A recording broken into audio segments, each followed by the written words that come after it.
దురదృష్టం ఏంటంటే రేవంత్ రెడ్డి గారు బీఆర్ఎస్ పార్టీని బదనాం చేయడం కోసం, బీఆర్ఎస్ పార్టీని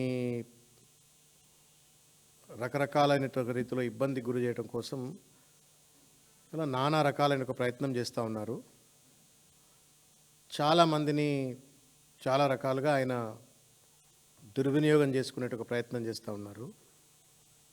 ఎవరైనా ఇవాళ బీఆర్ఎస్ పార్టీకి వ్యతిరేకంగా మాట్లాడేటప్పుడు మన మాటలు రేవంత్ రెడ్డి గారికి లాభం అవుతున్నాయా, ప్రజలకు ఏమైనా లాభం అవుతుందా, నిజంగానే సూర్యుడి మీద ఉమ్మేసినట్టుగా బీఆర్ఎస్ పార్టీని అంటే అవుతుందా అర్థం చేసుకోవాలని కోరుతా ఉన్నాను.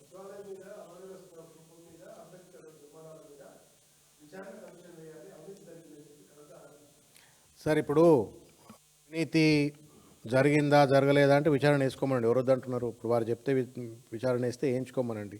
అన్నిటికంటే ఫస్ట్ డిమాండ్ ఏం అడగాలంటే అమరవీరుల స్తూపం రేవంత్ రెడ్డి ఎందుకు ఓపెన్ చేస్తున్నాడు, ఎందుకు అంబేద్కర్ విగ్రహాన్ని అవమానిస్తున్నాడు? అవినీతి జరిగితే let it come out, truth రానియండి, బయటికి రానియండి. ఎవడొద్దు అంటున్నాడు?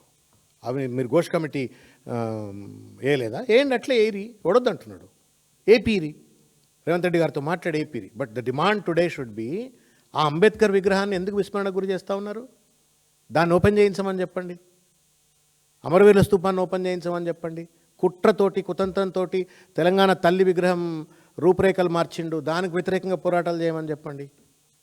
ఎందుకు అనవసరంగా ఇవాళ పాపం కేసీఆర్ గారు అనేక రకాలైనటువంటి ఒక ఇబ్బందులకు, కష్టాలకు, నష్టాలకు గురై ఆయన తెలంగాణ ఉద్యమంలో దాదాపు తన ప్రాణం పోయేంత స్థితికి తెచ్చుకొని తెలంగాణ రాష్ట్రాన్ని సాధించుకొచ్చిండు.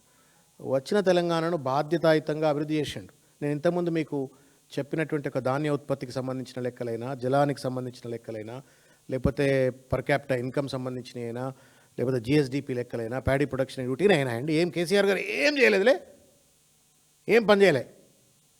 ఏం పని చేయకపోతేనే ప్రతి చెరువులో నీళ్ళు వచ్చినాయా? ఏం పని చేయకపోతేనే భూగర్భ జలాలు 5.36 మీటర్ల పైకి వచ్చినాయా? ఏం చేయకపోతేనే 1,25,000 ఉన్న 1,15,000 ఉన్న పర్ క్యాపిటా ఇన్కమ్ 3.5 లక్షలు అయిందా? కాబట్టి ఆత్మవిమర్శ చేసుకొని మాట్లాడాలి. ఎవరు మాట్లాడినా ఇక అంతకు మించి నేను మాట్లాడదలుచుకోలేదు. Thank you.